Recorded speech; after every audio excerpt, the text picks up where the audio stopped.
Muy buenas noches, que la bendición del Señor sea con usted, con su familia. Gracias a Dios que nos tiene aquí para nuevamente estudiar su palabra. Estamos teniendo esos estudios a través del libro de Apocalipsis y vamos a ponernos en las manos de Dios pidiendo su dirección para este estudio a través de la oración.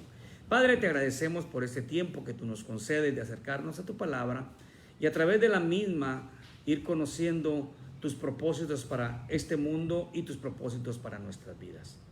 Danos entendimiento para que comprendamos lo que tú quieres enseñarnos y asimismo un corazón obediente para ponerlo en práctica y mantenernos fieles a ti. Nos ponemos en tus manos de amor, en el nombre bendito de tu Hijo amado, Cristo Jesús, nuestro único Señor y Salvador. Amén y amén. En esta oportunidad vamos a continuar con el estudio en el capítulo 11, leyendo los últimos 4 versículos del 15 al 19 y luego ya entrar al estudio del capítulo 12 hasta donde nos alcance estos estudios. Vimos en el capítulo 11 el tema de los 2 testigos, cómo Dios levanta a estos 2 testigos que la mayoría de los comentaristas creen son Moisés y Elías, para dar testimonio al mundo en el tiempo de la gran tribulación, de la bondad de Dios, del mensaje del evangelio, pero que estos serían rechazados por el mundo y la bestia les daría muerte. La muerte de ellos desataría una gran celebración en la tierra, porque el mensaje que ellos predicaban ofendía a la humanidad, pues les llamaba al arrepentimiento de sus pecados, condenaba el pecado, denunciaba el pecado con el propósito de que la gente se arrepintiera de sus pecados y traerlos al perdón de Dios. Sin embargo, ese mensaje no le gustaba a un mundo que andaba perdido en el pecado. Y cabe mencionar acá que no es diferente lo que hoy vivimos a lo que pasará en aquel entonces, porque el mundo dominado por Satanás es un mundo en el cual está constantemente viviendo en el pecado y disfrutando del pecado. El mensaje del evangelio aún hoy en día para muchos es ofensivo porque denuncia los estilos de vida que son contrarios a la voluntad de Dios. Pues eso pasará, seguirá pasando y pasará en la tribulación aún más. Serán muertos, el mundo se elevará, pero Dios los resucitará a ellos para dar testimonio de su poder, ¿no? 3 días y medio durará la celebración y el poder de Dios levantará a aquellos testigos, serán llevados a la presencia de Dios. Entonces el mundo se va a aterrorizar, aunque no va a cambiar, aunque no se van a arrepentir, se llenarán de espanto por lo que Dios ha hecho. Y eso marca el final del segundo ay, y dice: el tercer ay viene pronto.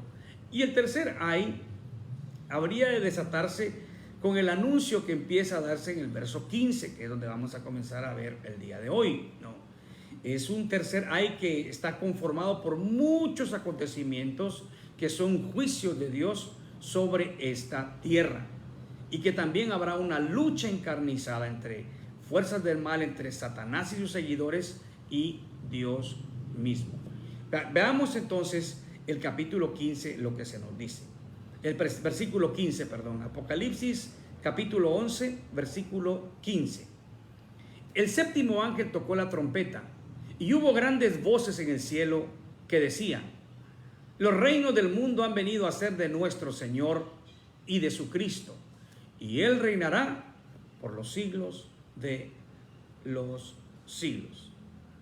En el capítulo 8, versículo 1, cuando se va a abrir el séptimo sello, se dice que hubo un gran silencio en el cielo como por media hora. Aquí en este capítulo 11, verso 15, no es un silencio el que hay, sino que es una gran algarabía por un anuncio que se va a dar.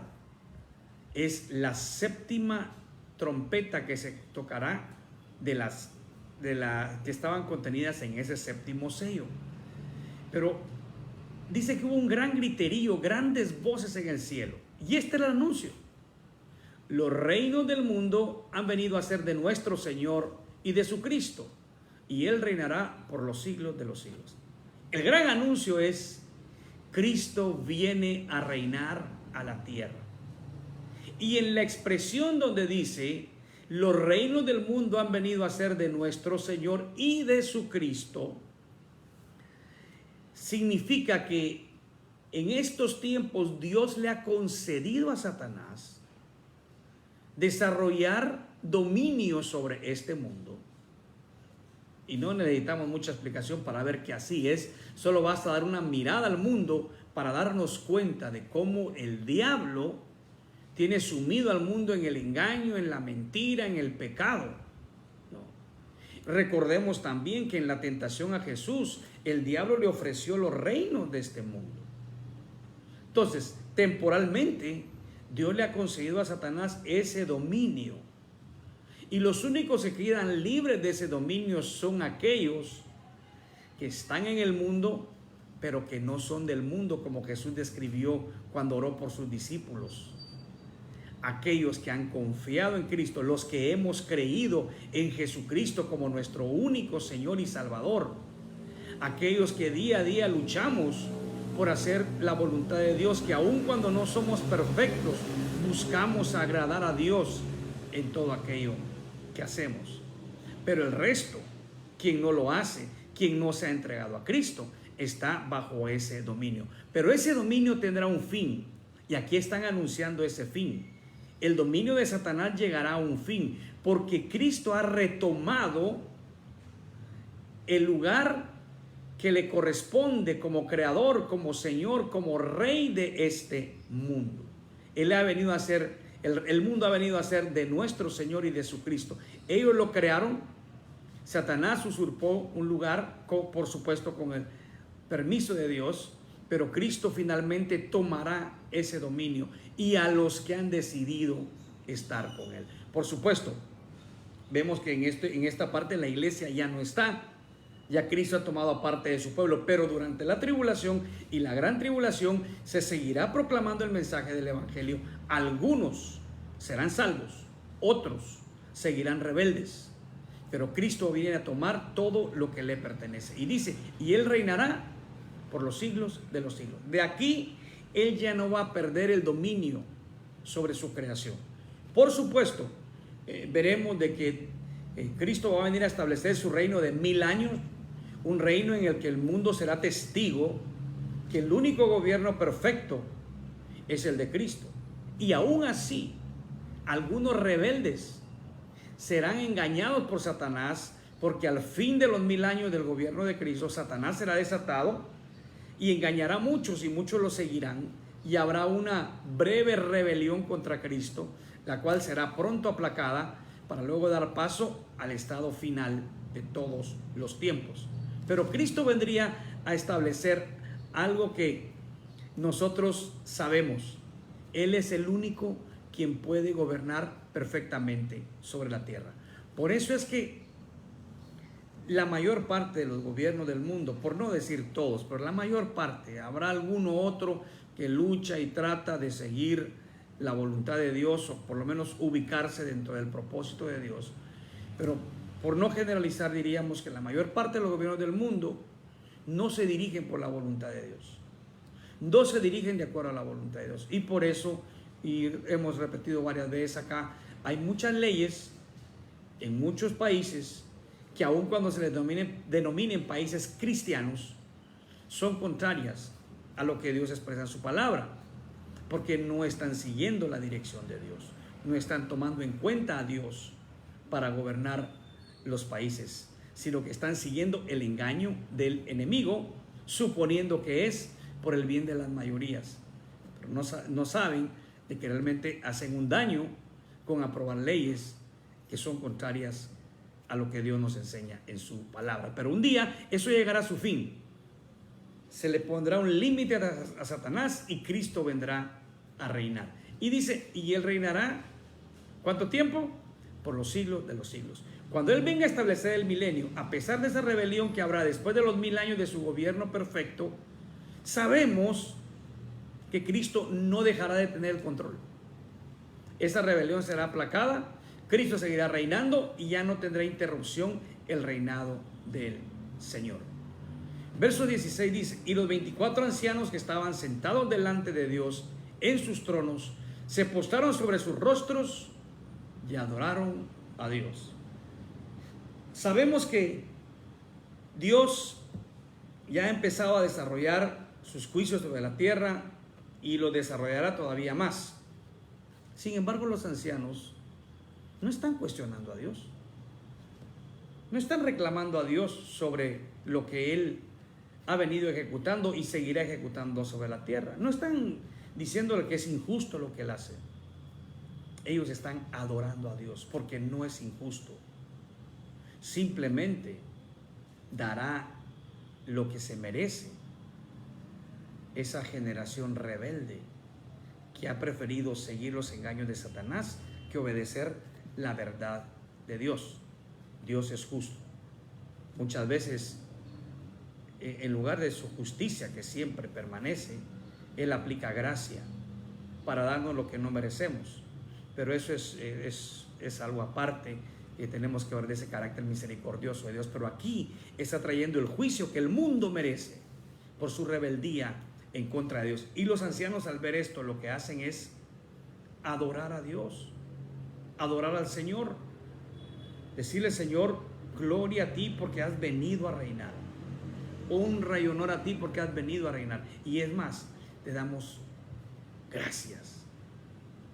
Ellos están en una actitud de adoración, postrados sobre sus rostros, adorando a Dios. Mire qué enseñanza más linda para nosotros. Se ha perdido mucho esa costumbre de postrarse delante de Dios para orar. Ahora las oraciones parecieran telegramas que le enviamos a Dios. Y perdonen las nuevas generaciones si no entienden la palabra telegrama.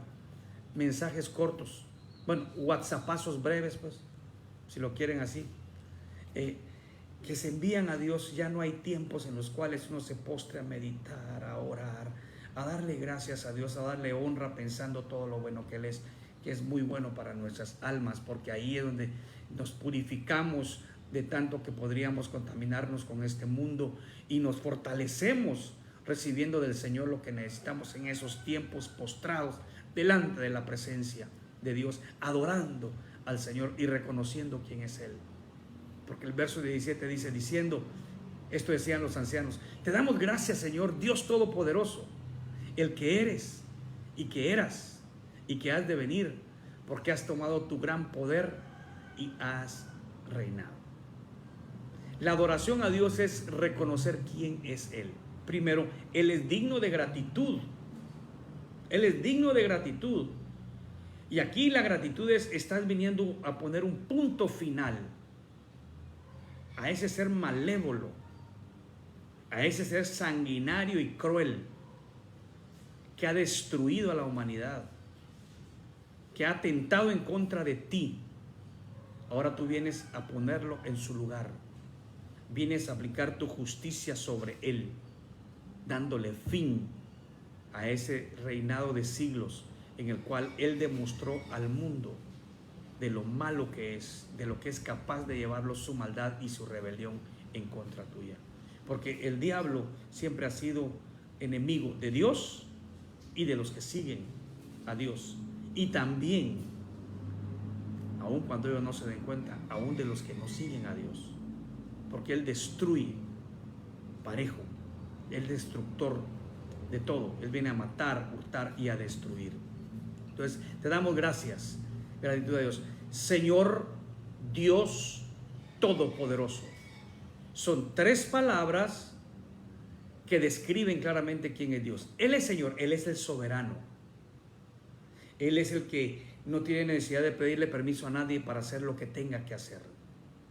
Él gobierna sin tener a nadie sobre Él. Él es la autoridad máxima. Nadie puede contradecir tu voz ni tus decretos. Señor, Dios, ¿no? Obviamente ese vocablo Dios significa lo que Él representa para la gente, de quien Él es Dios. Él es el que está por encima de todos. Y todopoderoso es, Señor, tu poder no tiene límites. Tú puedes hacer lo que quieras. Nada es imposible para ti, Señor. Es una expresión de alabanza. Es una expresión de adoración, reconociendo las virtudes de Dios. Ahora, dice ahí tres cosas de Él, aunque en el original dice solamente dos. Aquí la Reina Valera dice el que eres y que eras y que has de venir. En el original solo aparece el que eres y que eras, solamente en tiempo presente y en tiempo pasado. ¿Por qué? Porque el que has de venir lo incluye la Reina Valera, pero el original lo da por hecho sin mencionarlo. Es decir, el que siempre eres, el yo soy, el que eres y que eras, el que siempre has sido. O sea, el Dios eterno, el Dios que no cambia. Eres y eras. Y por supuesto, ese has de venir no violenta para nada el texto en sí, porque anuncia que Cristo vendrá, pero los otros lo dan por un hecho de que ya está reinando, de que ya ha venido, de que ya ha establecido su gobierno sobre los reinos del mundo. Dice, porque has tomado tu gran poder y has reinado. Aquí vuelve otra vez al tiempo pasado, ¿no? Ya lo da como un hecho. Y es que recordemos que aquí entramos al tiempo perfecto de Dios, al tiempo eterno de Dios, que es muy diferente a nuestro tiempo, a la manera que ahora medimos el tiempo. Entonces aquí está Dios diciendo, Señor, ya está hecho. Aunque haya acontecimientos pendientes, es un hecho de que estas cosas ya son, ya están, porque así eres tu Señor. Pero ahora vea el verso 18. Y se airaron las naciones, y tu ira ha venido, y el tiempo de juzgar a los muertos, y de darle galardón a tus siervos los profetas, a los santos y a los que temen tu nombre, a los pequeños y a los grandes, y de destruir a los que destruyen la tierra. Algunos dicen que este versículo 18 es el resumen de todo el libro de Apocalipsis, es lo que Dios vendrá a hacer, lo que Dios hace en ese final que le da a las cosas. No. Miren lo que hay. Al principio dice, se airaron las naciones, se enojaron las naciones. ¿Por qué? Porque no les gustaban los juicios de Dios, porque no les agradaba lo que Dios venía a hacer. Pero tendrían que preguntarse, ¿y creen las naciones que es agradable lo que ellas hacen delante de Dios? ¿Creen que ignorar a Dios o desafiar a Dios abiertamente es agradable delante de aquel soberano, perfecto, santo, santo, santo, Dios Todopoderoso? Las naciones están airadas porque hubieran querido continuar bajo el dominio de Satanás a sus anchas, pecando y destruyendo lo que Dios creó.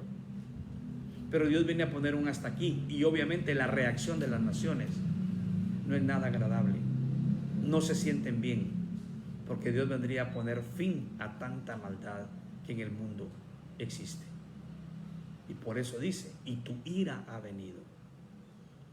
Ya está anunciando como un hecho lo que se va a desatar. Ya está dando por cumplido los acontecimientos que habrían de seguirse desarrollando.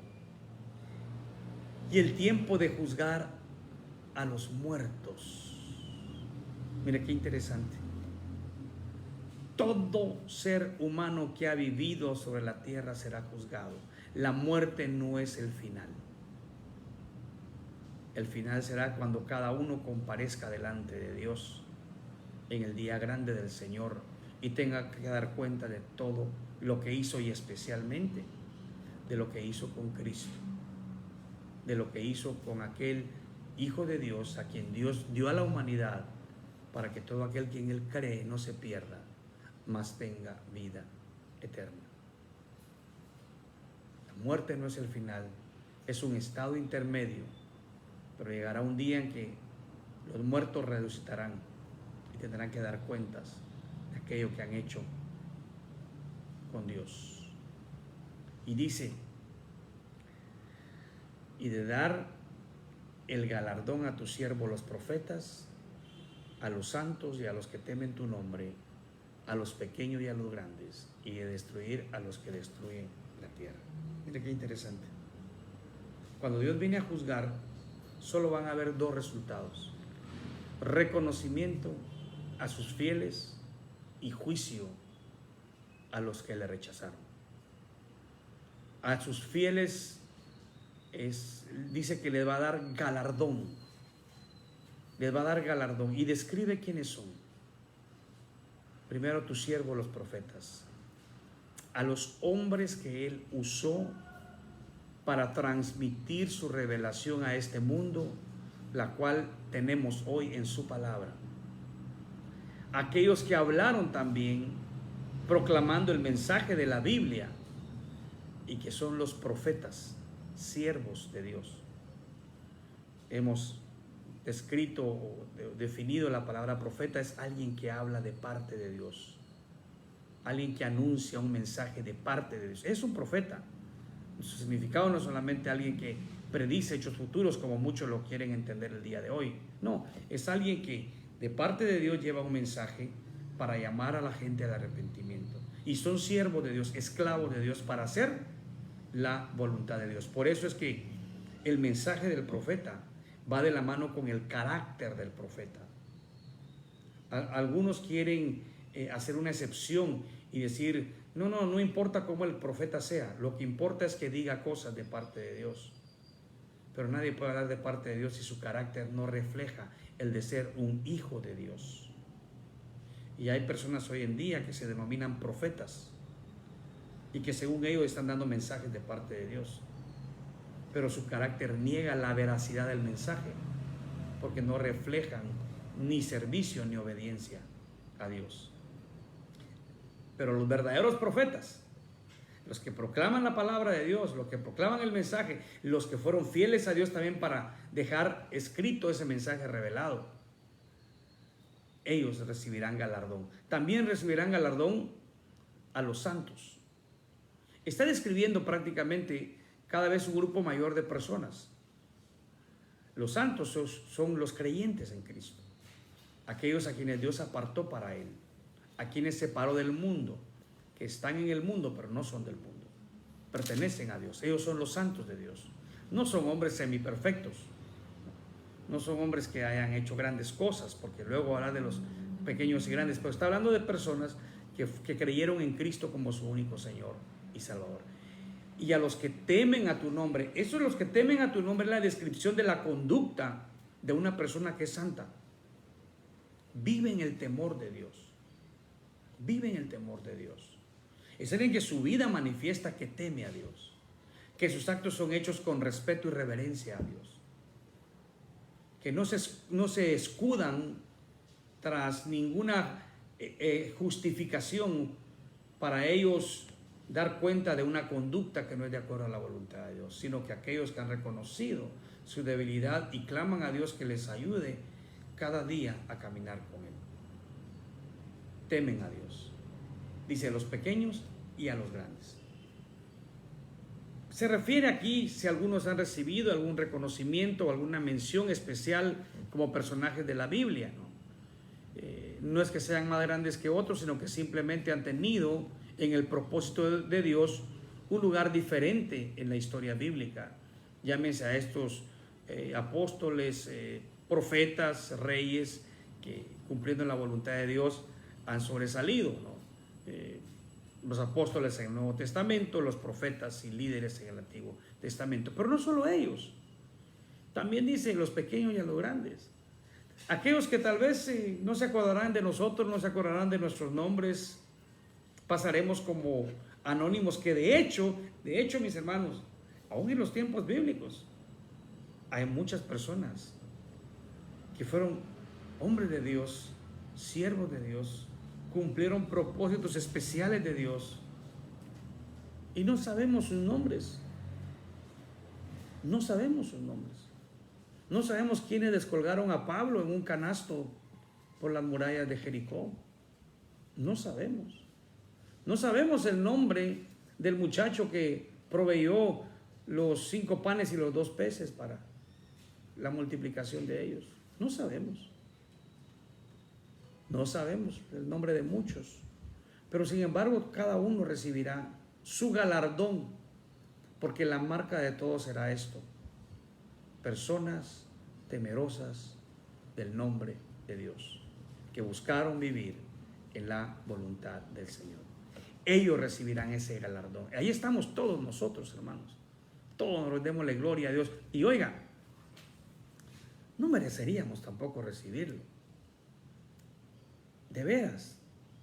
El galardón más grande está en la presencia de Dios, pero Dios en su misericordia quiere dar esos reconocimientos, pero no para jactancia propia, sino para arrojarlos a los pies de aquel que es digno de toda alabanza y adoración, Cristo Jesús. Eso será lo que recibiremos de parte de Dios. Bendito sea el Señor por su gracia. Pero luego también dice, y de destruir a los que destruyen la tierra. Aquí la palabra destrucción no es una aniquilación completa, sino es una condenación eterna. Muy merecido por rechazar a Dios y por destruir la tierra. Les dará, al usar la misma palabra, les dará conforme lo que merecen. No pensemos que en el infierno habrán personas que digan, yo no merezco estar acá. En el único lugar donde encontraremos personas que diremos, yo no merezco estar acá, es en el cielo. Porque el cielo no se va por méritos, sino por la gracia de Dios. Pero en el infierno todos los que están por sus propios méritos. Y Dios llevará esa condenación a una condenación eterna por el daño que ellos han hecho mientras vivieron y por el rechazo de lo que Dios proveyó para salvación de la humanidad, que es Cristo Jesús, que fuera de Él no hay salvación. Y usted dirá, pero qué grande mal es rechazar a Cristo. Bueno, es llamarle a Dios mentiroso, porque si Dios dice que Jesús es el camino y la verdad y la vida y que nadie viene al Padre si no es por Él, cualquier persona que trata de encontrar un camino aparte está rechazando lo único que Dios ha establecido para reconciliarse con Él. Está diciendo, Señor, no es cierto lo que tú has dejado en tu palabra. Y eso es una grave ofensa a Dios. Está rechazando la sangre de Cristo. Y si se rechaza eso, no queda más esperanza para el hombre que el juicio que vendrá de parte de Dios. Hoy es tiempo, bueno, para que el hombre se arrepienta, reconozca su pecado, suplique a Dios que lo perdone y pueda arreglar cuentas con Dios antes de que lleguen aquellos días. Y voy a parafrasear el libro de Eclesiastés cuando digan no hay en ellos contentamiento. Por supuesto que el contexto es otro, completamente distinto, pero antes de que llegue ese tiempo de juicio, hoy es tiempo de gracia, hoy es tiempo de arrepentimiento, hoy es tiempo de volverse a Dios. La Biblia en varios pasajes nos invita, venid a mí todos los que estáis trabajados y cargados, y yo os haré descansar. Buscad a Jehová mientras pueda ser hallado, y amadle en tanto que está cercano. A los sedientos, venid y comprad sin precio leche y vino. Vengan al Señor. Hoy es el tiempo aceptable de venir al encuentro con Dios. Antes de que llegue ese tiempo en que Dios ya vendrá a reinar y a juzgar a la humanidad. Verso 19. El verso 19, que dice así, lo leemos y luego explicamos, dice, y el templo de Dios fue abierto en el cielo, y el arca de su pacto se veía en el templo, y hubo relámpagos, voces, truenos, un terremoto y grande granizo. El verso 19, algunos dicen debería de ser el verso 1 del capítulo 12, porque va a introducir algunas señales, y de hecho esto que vemos en el verso 19 ya son parte de esas señales de la venida de Dios a establecer su reino. Se está abriendo el telón para mostrar los últimos acontecimientos durante la gran tribulación, antes de que Cristo venga a establecer su reinado milenial. La iglesia ya no está, ya está en el cielo con Dios y vendrá con Cristo a reinar, según la mayoría de los teólogos y la mayoría de los comentaristas. Pero ahora el templo de Dios se abre en el cielo. El arca de su pacto se veía en el templo. Mire, Mucho de lo que se hace en la tierra, que Dios ha dejado para hacer en la tierra, representa lo que hay en el cielo. Cuando Dios le ordena a Moisés hacer el tabernáculo y más adelante a David hacer el templo, antes, desde Moisés, se ordena el arca que representa el arca del pacto. En los principios, cuando los hace Israel, la hace con el pueblo, esa arca del pacto, con el pueblo de Israel. Pero recuerde también que ahora hay un nuevo pacto, y es el nuevo pacto en Cristo Jesús. Ahora, esta arca sí va a tener una representación acerca de la relación con Dios y su pueblo. La relación con Dios y su pueblo, ¿no? Y que a través de esa arca que se ve, está recordando la fidelidad de Dios y de su pacto con Israel. Su pacto con Israel. Aquí la iglesia, le repito, ya no está. Pero habrá un remanente del pueblo de Israel a quien Dios le prometió habría de redimirlo, a pesar de que tendrían que pasar por grandes tribulaciones en esa época tan difícil para la humanidad. Y hubo manifestaciones que ya se han visto antes: relámpago, voces, truenos, un terremoto y grande granizo. Esto se ha anticipado en el capítulo 4, versículo 5, y en el capítulo 8, versículo 5, ya se había anunciado y ahora ya está sucediendo. Como la introducción a esos juicios que habrán de venir sobre la tierra. Lo que se anuncia en 4.5, lo que se anuncia en 8.5 es parte de la realidad aquí en 11.19. Los relámpagos, las voces, los truenos, un terremoto y grande granizo que se desata sobre la tierra. Ahora dice el verso, introduciendo esto al capítulo 12, que básicamente ahí nos va a tocar el tema de algunos personajes como la mujer vestida del sol, el dragón escarlata, ¿no? Vamos a ver también la batalla de Miguel con el gran dragón, y nuevamente vendrán la expulsión de Satanás de la corte celestial y la persecución de Satanás de la mujer vestida del sol. Vamos a ver hasta dónde nos alcanza a llegar. Tenemos algunos minutos todavía, pero queremos avanzar un poco con respecto a esta revelación de Dios en el capítulo 12. Dice el verso 1: apareció en el cielo una gran señal, una mujer vestida del sol, con la luna debajo de sus pies, y sobre su cabeza una corona de 12 estrellas. Varias son las interpretaciones que hay acerca de quién es esta mujer del capítulo 12, versículo 1, y que la vamos a encontrar también más adelante en este capítulo. Incluso versiones hay del lado católico y del lado protestante. Las dos corrientes están divididas dentro de sus mismas interpretaciones, de sus mismos teólogos, acerca de quién se trata esta mujer. Pero antes de entrar de lleno a dar una versión de quién es esta mujer, veremos que en Apocalipsis hay cuadros de 4 mujeres que tienen un simbolismo muy especial. En el capítulo 2, versículo 20, se menciona a Jezabel. Jezabel simboliza la idolatría y la falsa enseñanza de la iglesia. Recordemos que Jezabel fue la esposa de un rey de Israel allá en el Antiguo Testamento, y que produjo graves males a la nación. Era una mujer malévola, persiguió a Elías, fue la que produjo en Elías una enorme depresión.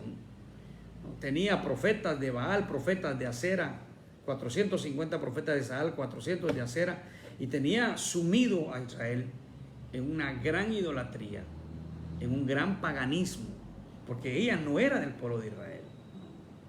Sin embargo, era como le llaman, hoy hay una frase, era el poder detrás del trono. Su marido Acab hacía lo que ella le indicaba y siempre estaba sembrando en el rey ideas malvadas.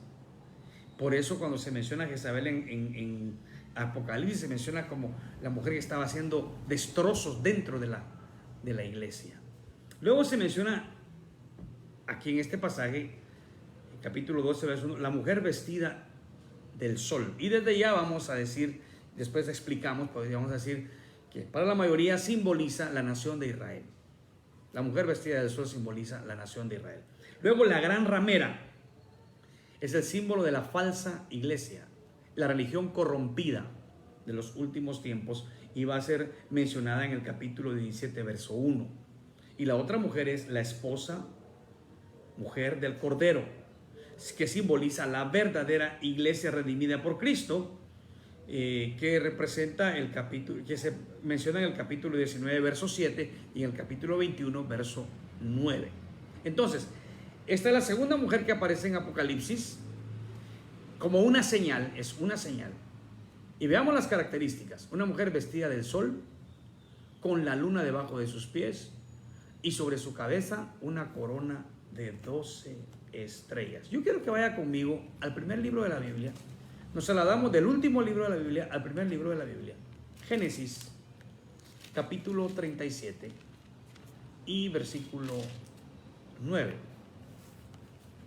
Dice: soñó aún otro sueño y lo contó a sus hermanos diciendo: he aquí que he soñado otro sueño, y he aquí que el sol y la luna y 11 estrellas se inclinaban a mí. Muy bien. Esto nos muestra a José. Recuerda ese personaje del Antiguo Testamento, a quien Dios le da sueños, y en uno de sus sueños, primero que nada, en el primer sueño habla de los hermanos solamente, pero ahora incluye al papá y a la mamá. Y en ese entonces la profecía que Dios le dio en sueños a José se cumplió cuando él llegó a ser el gran dirigente del imperio egipcio, que era el más poderoso de aquella época, y que Dios usó a José para guardarlo y guardar a mucha gente de morir de hambre. Cuando Dios lo guió a ser un gran dirigente dentro de la vida del pueblo egipcio, y que benefició incluso luego a la propia nación de Israel. Y ahí vemos que José tiene este sueño. Ahora, aquí algunos encuentran diferencias. ¿Cómo es posible que Raquel esté a los pies de José? ¿Y cómo es posible que sean en Génesis 11 estrellas y aquí 12 estrellas? Bueno, aquí les voy a explicar. En los tiempos en que Dios le dio este sueño profético a José, José no se incluía entre sus hermanos porque José desarrollaba un tipo de Cristo. En aquel entonces, José fue utilizado por Dios para preservar la vida del ser humano en el imperio poderoso de aquel entonces, incluida la nación de Israel, que Jacob y sus hijos descendieron a Egipto y fueron favorecidos por la administración efectiva de José al frente del imperio. Entonces, pero esas 11 estrellas sí representaban a los hermanos y al pueblo de Israel en ellos. Acá son 12 estrellas porque ya se incluyen las 12 tribus, dentro de las cuales no está José, porque José, aún siendo hermano de los hijos de Jacob, él recibió una doble porción en sus hijos Manasés y Efraín, donde se forman las 12 tribus que representan al pueblo de Israel, que es lo que esta mujer representa en el capítulo 12 del libro de Apocalipsis. Entonces, lo que queda aquí claro es que esta mujer es el pueblo de Israel. Esta mujer dice que estaba encinta, clamaba con dolores de parto en la angustia del alumbramiento. Recordemos que uno de los grandes propósitos de Dios al escoger a Israel era traer de él aquel varón que sería de la simiente de la mujer, en quien el mundo habría de ser salvo, y este es Jesucristo. Jesucristo. Algunos por eso dicen que la mujer representa aquí a María, pero recordemos que María era parte del pueblo de Israel, era parte del pueblo de Dios. Y recuerde que Jesús mismo dijo a la mujer samaritana: la salvación viene de los judíos. De ahí habría de venir el Salvador del mundo. Pero también tiene una representatividad estos dolores de alumbramiento, estos dolores de parto, sobre el sufrimiento que a lo largo de la historia el pueblo de Israel ha tenido entre tantos opresores, de los cuales ha sufrido esclavitud y muchas angustias.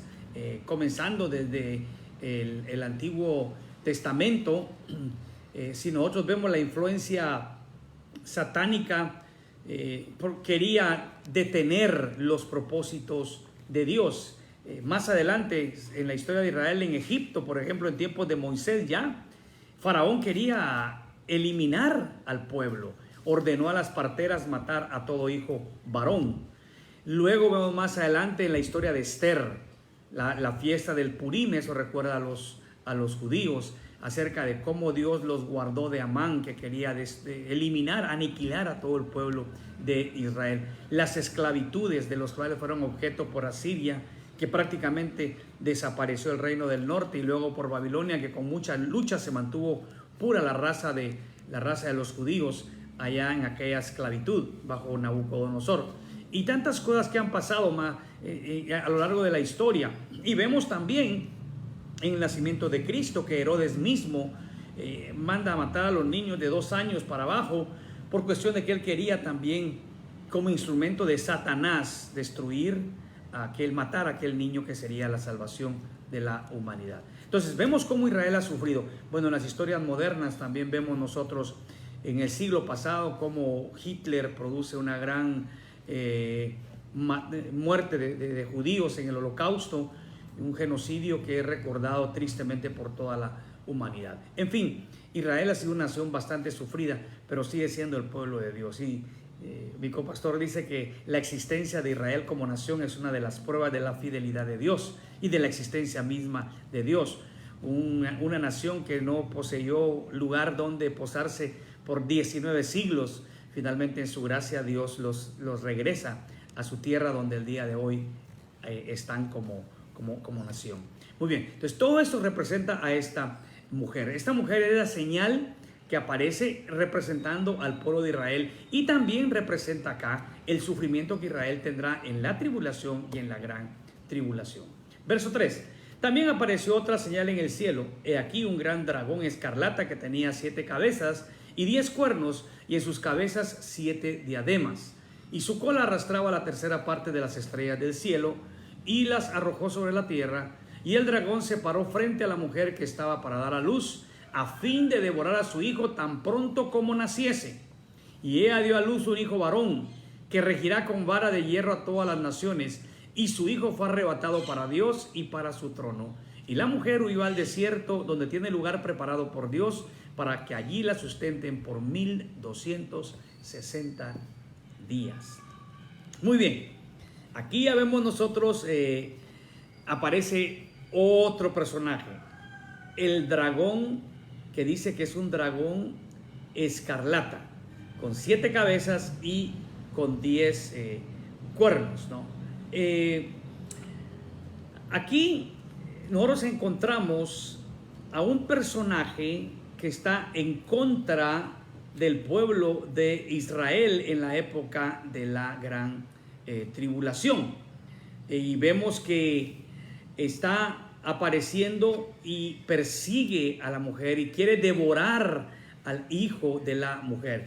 Pero veamos cómo se describe este dragón. Primero que nada, se describe como un ser que produce terror y que causa grave daño a la humanidad. Recordemos, son los 3 años y medio de la gran tribulación, es cuando Satanás se descubre quién realmente es, para traer grave daño a la humanidad entera.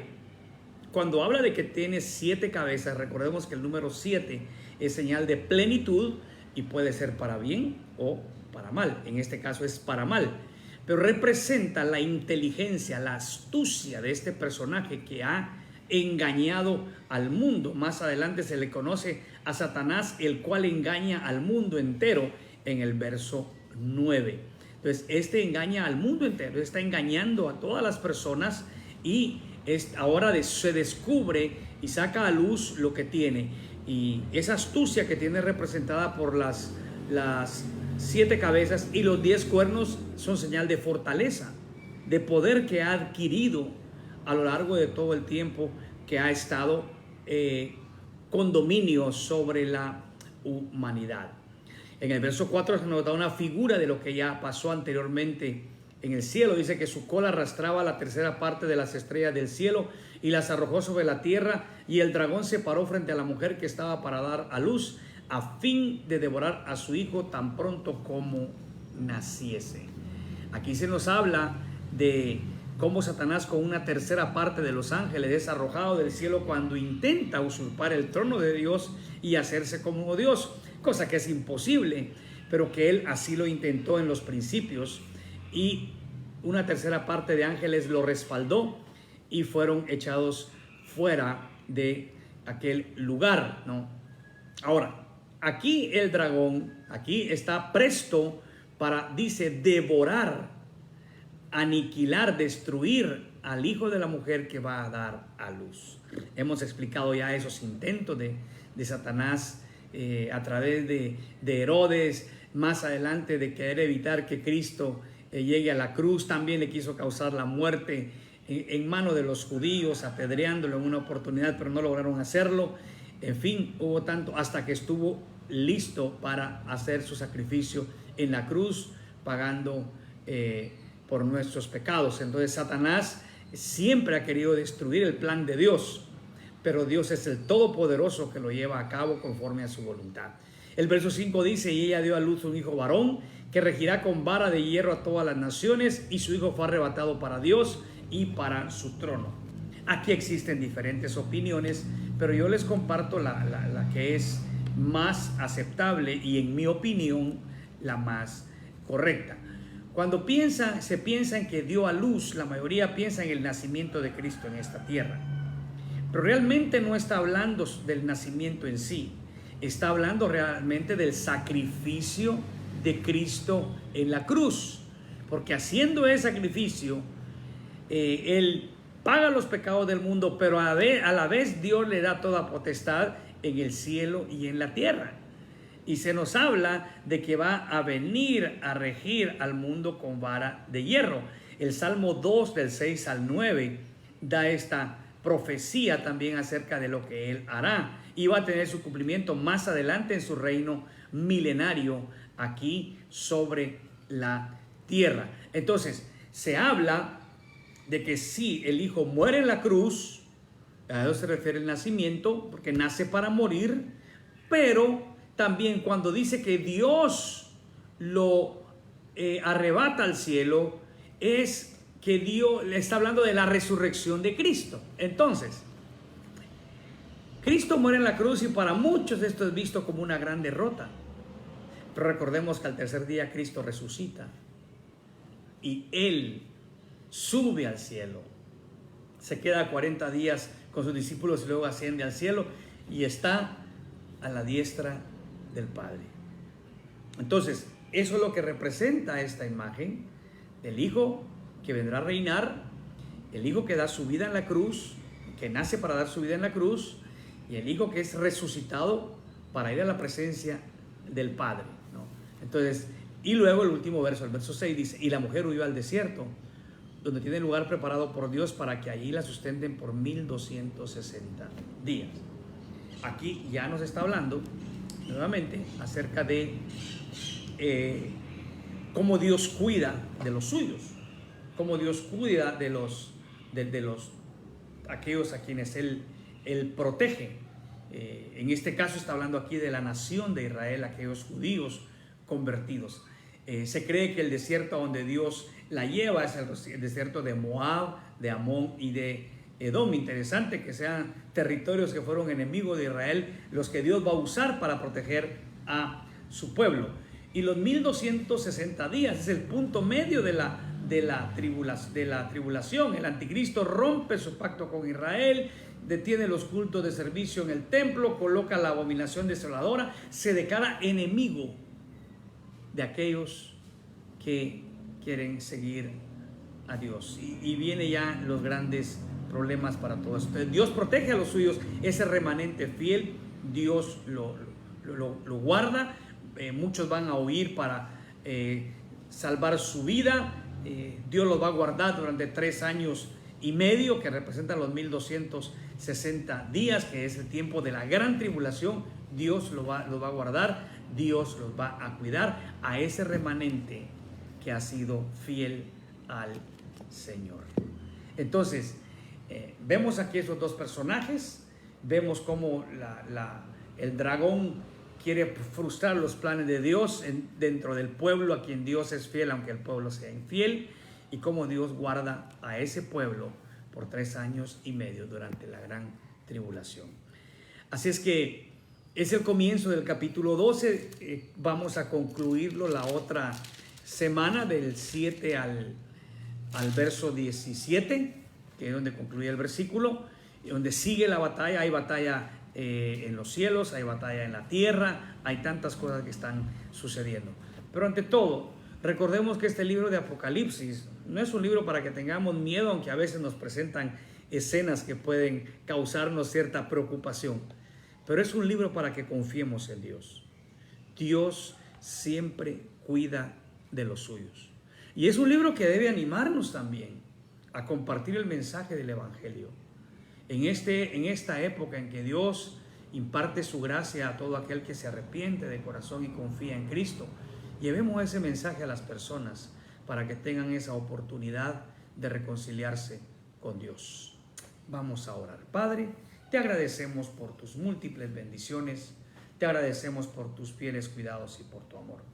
Pedimos en el nombre de Cristo que nos des ese espíritu de celo por tu evangelio, para guardar tu palabra y para compartirla con otros que necesitan escuchar este bendito evangelio para ser salvos de toda condenación. Ayúdanos, Señor. Sabemos que tenemos un enemigo que es poderoso, pero no es más poderoso que tú, porque tú eres el único que eres todopoderoso. Y gracias por guardarnos y que sigamos adelante en tus fieles caminos. En el nombre de Cristo Jesús te damos las gracias. Amén y amén. Que Dios les bendiga, que tengan una semana muy bendecida.